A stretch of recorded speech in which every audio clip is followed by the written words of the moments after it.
Korea, a peninsula roughly the size of Indiana, a cuisine that survived invasions, wars, and famine, and came out the other side more flavorful than ever. Korean food has been fermenting, simmering, and evolving for over 4,000 years. And in the last decade, it didn't just go global, it exploded. K-dramas made the world crave ramyeon at midnight. BTS made army stew famous, and a Squid Game inspired a generation to track down dalgona candy. But Korean food is far deeper than the trends. It is a cuisine built on survival, royalty, war, and obsession. Every dish has a story. Every flavor has a reason. This is Every Korean Dish Explained. Kimchi, the soul of Korea. Kimchi. Before anything else, there is kimchi, Korea's oldest, most sacred food. It began 4,000 years ago not as the fiery red dish you know today, but plain salted vegetables, cabbage, radish, cucumbers, preserved in salt to survive Korea's brutal winters. For centuries, it was white and mild. There was no red. Chili peppers didn't even exist in Korea yet. Then, in the 17th century, Portuguese traders brought chili peppers to Asia. Korean cooks got their hands on them, and everything changed. Today, Korea produces and consumes more kimchi than any country on Earth. The average Korean eats 18 kilograms of kimchi per year. It is served at breakfast, lunch, and dinner. There are over 200 documented varieties: Napa cabbage kimchi, radish kimchi, cucumber kimchi, even water kimchi served ice cold in summer. Every November, families across Korea gather for kimjang, the ancient ritual of making kimchi for winter.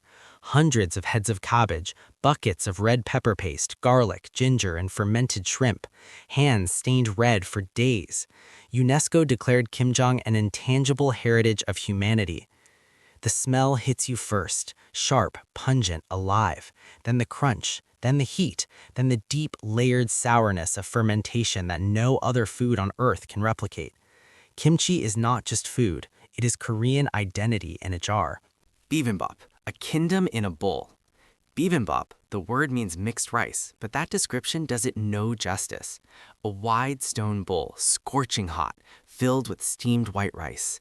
On top, vivid, meticulously arranged portions of seasoned spinach, shredded carrots, bean sprouts, zucchini, mushrooms, and bulgogi beef.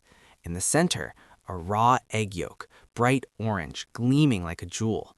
A generous spoonful of gochujang, deep red, sweet, and fiery, dropped over everything.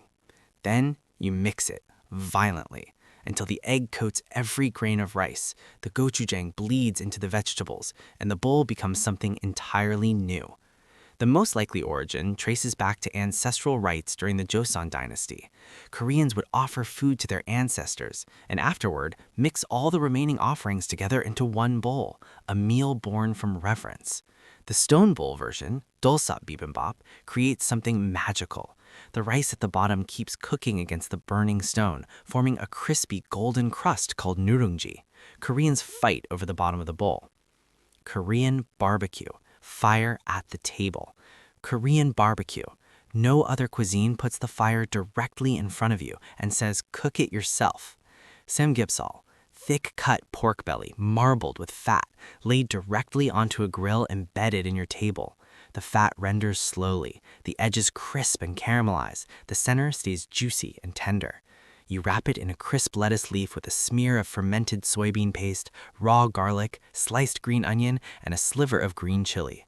One bite, the whole thing collapses. Bulgogi is the refined cousin, thinly sliced beef marinated overnight in soy sauce, sugar, sesame oil, garlic, and Asian pear. The pear is the secret. Its enzymes break down the meat's proteins, making it impossibly tender, almost silky.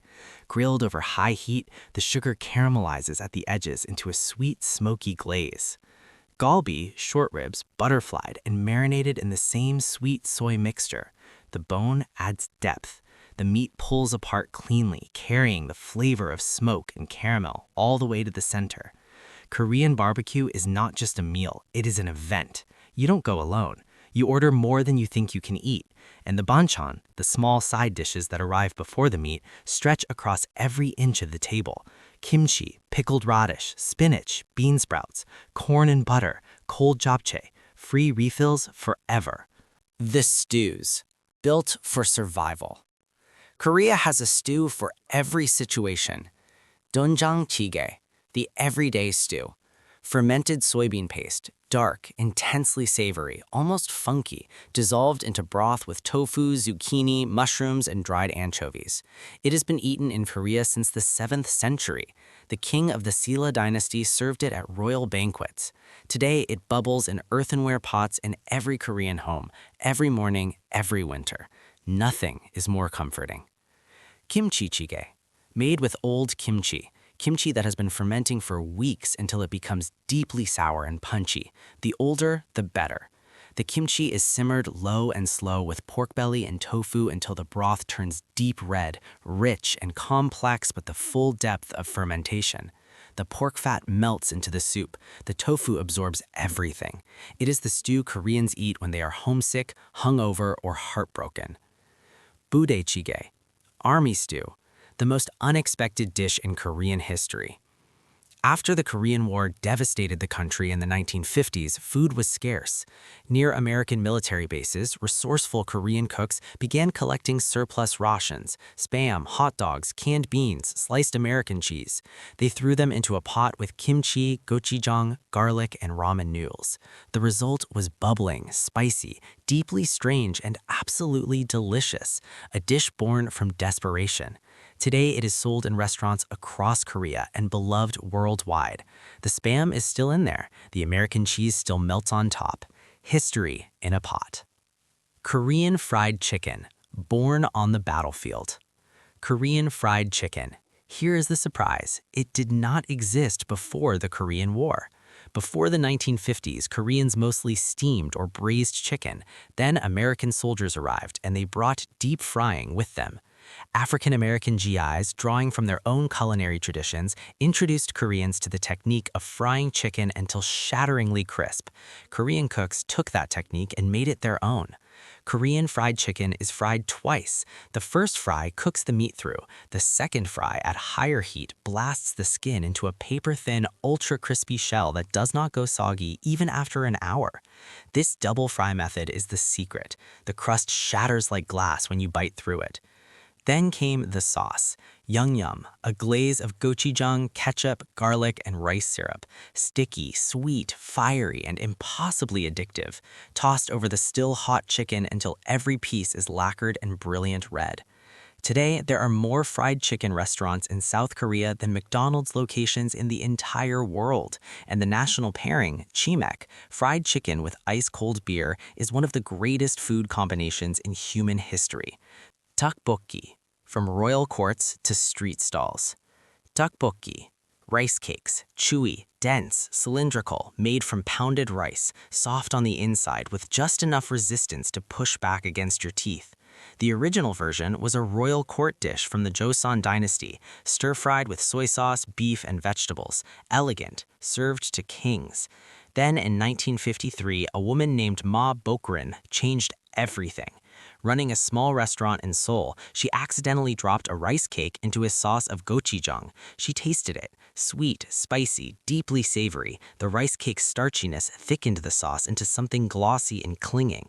She opened a shop. The neighborhood of Sindongdong became a pilgrimage site. The dish spread across Korea overnight.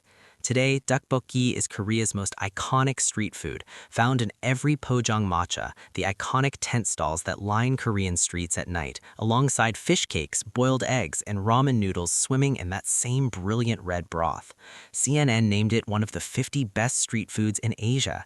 A dish started in a palace, perfected by accident, eaten by millions on the street. Banchan, the art of the side dish. Banchan, no Korean meal is complete without them. The small side dishes that arrive before the main course and keep arriving, refilled endlessly for free for as long as you sit. A traditional Korean table staggers the senses.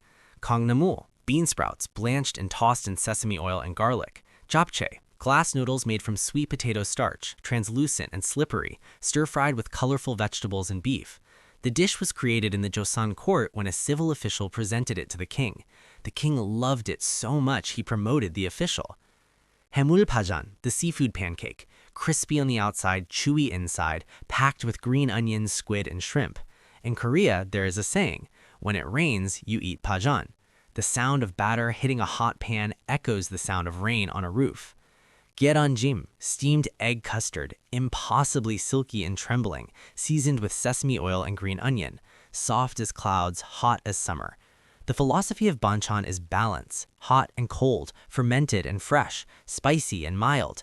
Every meal is a complete nutritional and sensory experience, not just a main dish, but a whole world on a table.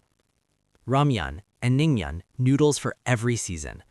Korea has a noodle for every temperature. Ramyeon, instant noodles, but elevated to an art form. South Korea consumes more instant noodles per capita than any other country on Earth. But Korean ramyeon is different. The broth is nuclear-level spicy, fiery red, with a depth of dried anchovy and kelp underneath. Koreans cook it with an egg cracked in, sliced rice cakes, and leftover kimchi. It is eaten alone at midnight, on camping trips, after drinking, at 3 a.m. in a convenience store, standing at a counter with plastic chopsticks. It is comfort without ceremony. Naengmyeon, cold noodles, the opposite of everything. Originating in North Korea from the cold northern provinces where buckwheat grew in abundance. Long, dense, dark gray noodles made from buckwheat or sweet potato starch, chewy, almost rubbery, served in an ice-cold beef or dongchimi broth, sharp with vinegar, topped with cucumber, pear, pickled radish, and a hard-boiled egg. Eating naengmyeon in summer is a Korean ritual. The cold broth against the July heat, the snap of the noodle between your teeth, the sharp, clean, almost medicinal flavor of chilled beef broth. Strange, addictive, irreplaceable. Street food, Korea after dark. Korea's street food scene is one of the greatest on Earth. Hotteok, fried dough pancake filled with brown sugar, cinnamon, and crushed peanuts. The sugar melts during frying into a liquid caramel pool inside the dough. Bite in too quickly and it burns your tongue. Worth it every time. Dalgona, the honeycomb candy that went viral worldwide. A simple mixture of sugar and baking soda, melted in a ladle over open flame, poured flat and stamped with a shape. Thin as paper, brittle as glass, with a burnt caramel sweetness that dissolves slowly on the tongue.